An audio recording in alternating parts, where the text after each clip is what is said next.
But I want to take a moment to speak about who is on the ballot tonight.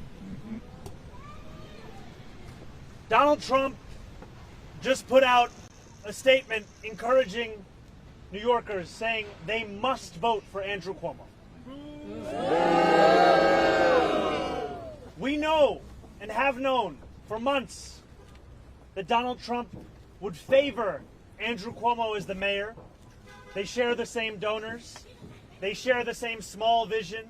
They share the same sense of impunity. And yet in these final days, what was rumored, what was feared, has become naked and unabashed. The MAGA movement's embrace of Andrew Cuomo is reflective of Donald Trump's understanding that this would be the best mayor for him.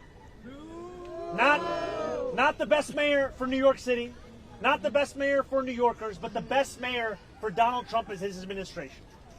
If you are elected, that is a very real threat that you're going to have to deal with. How will you address that after you're elected if you win? I will address that threat for what it is. It is a threat. It is not the law.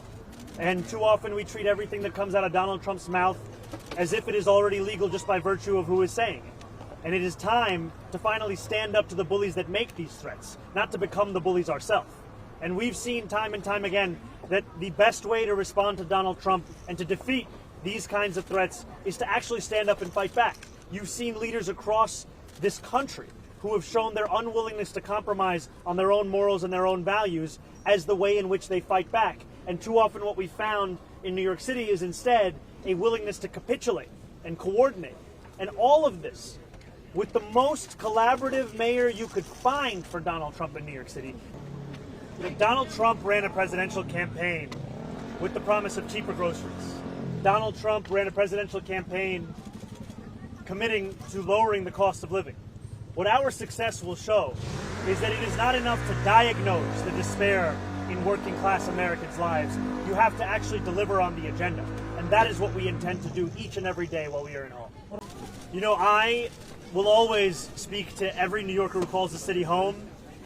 And while I'm looking to speak to Donald Trump's voters, Andrew Cuomo is looking to speak to Donald Trump's donors.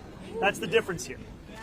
These are New Yorkers who voted for the president in the hopes of having a lower cost of living, and who instead found that their despair was exploited as a means by which to deliver the political prosecution of Donald Trump's enemies and the enacting of the single largest deportation force in American history.